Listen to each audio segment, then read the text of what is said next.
Hi everyone, and welcome to our monthly fiddle. And this time we're going to talk about simulcast in WebRTC. With me is Philip, as always. And I think we will start by first explaining a bit about simulcast, if that makes sense. So let me share my screen real quickly. We're talking about simulcast, and simulcast is here to do something very specific.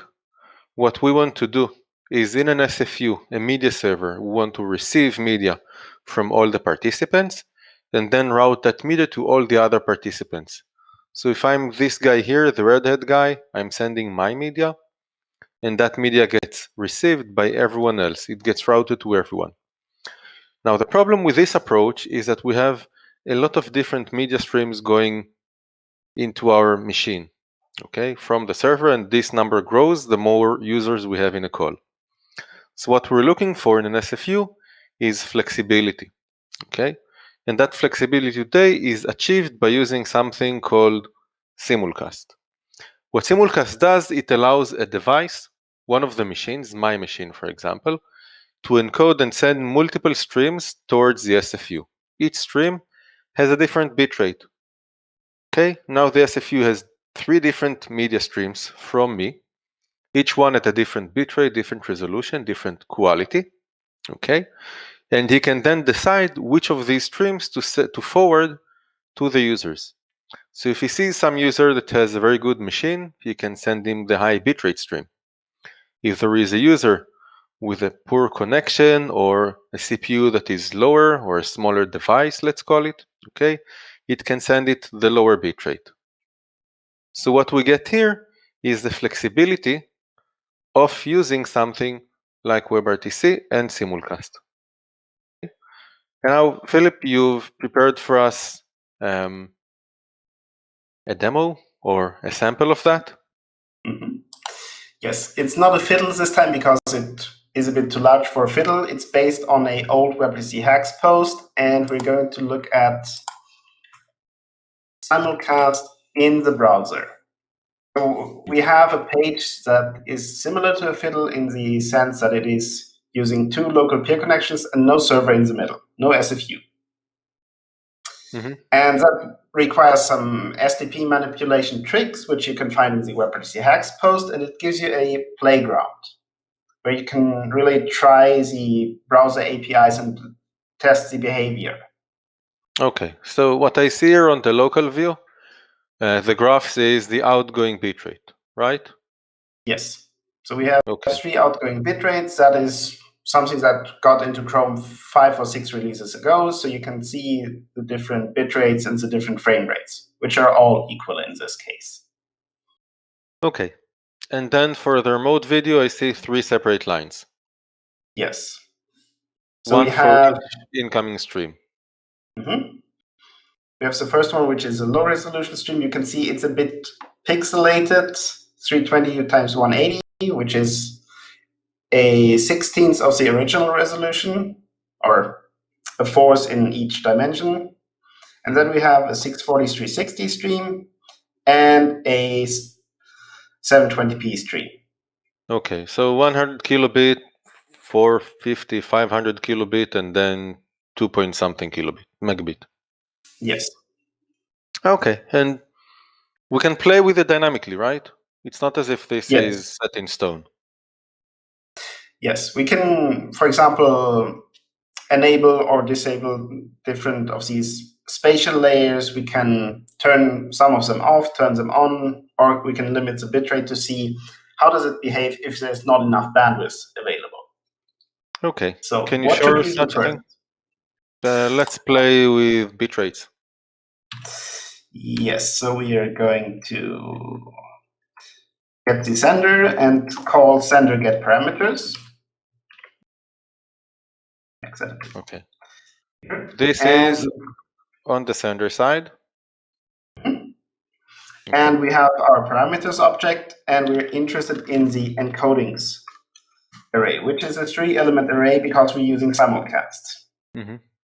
So each element has a RID, which is a RTP identifier for that stream. And we can see it has an active property and several unused properties as well. Mm-hmm. And so we want to play with bitrate. So let's say we go for 50 kilobits for the low stream and 350 for the middle stream. Okay. So I've done that here already. And then we call sender set parameters with the modified parameters. And let's do that. And it takes a few seconds, but you can see in the graph here it drops to 50 kilobits per second. It is still the same resolution and the same frame rate, but the quality is a bit worse than before. Yes, you probably should have played with the parameters as well or something. Yes. Okay. So let's reload the page. And what shall we try next? Let's remove the second, resolution. Middle layer, yes. So that is done by setting the active flag to false. It's currently true. We set it to false and call sender set parameters. And you can see it is frozen, the middle one here. The bitrate is dropping. And if we want to get it back, we can do that dynamically as well. So this means that I can now dynamically decide, for example, if I'm in a call with a media server and the media server notices that he doesn't need, let's say, the middle layer or the lower layer or the high layer, he can just instruct the user or the device to kill one of these layers. And the only thing the client will need to do on his end, the device, would be to call active equals false to remove that. Yes. Okay. And then with active equals true, you're going to get this back for us now. Yes. And it's back. Okay. Okay, now let's say this thing, if I do the calculation, that's something like 2.5 plus 500 plus 100, it's going to be 3 megabits per second at the very least. Yes. And I don't have that much. Let's say I have only 800 kilobits per second. Yes, so let's reload the page and simulate that by setting that the remote end wants to receive at most 800 kilobits per second. So that would be the media server instructing the client that the bitrate available for the video is only 800 kilobit. Yes, this feedback would either be done using REMB or transport CC feedback, usually. Okay. But here what we do is just SDP. Yes, because we can control what the browser tells the browser. So a SFU is a bit more flexible in that respect, but we can simulate it quite well. So if we do this, you see this layer froze. And we see now that the browser knows it has 800 kilobits in total, it changes the way it allocates the bitrate to those layers.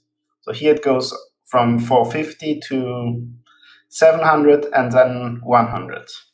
Okay, so we need to be aware of these things because that can change the calculations or the decisions that we're making in the SFU in how we allocate bitrates to the users. Yes. Okay. You need to always know what do you send in which scenarios. And this playground is really powerful as a tool to understand it and to visualize it. Okay. So we've seen a nice code in GitHub playground that allows us to play with Simulcast, seeing 3 different layers, then being able to manipulate the layers in terms of the bitrates that they have, activating and deactivating them, and also forcing bitrates down if needed. Okay. So thank you all for that, and see you next month in our next fiddle. See you. Bye. Bye.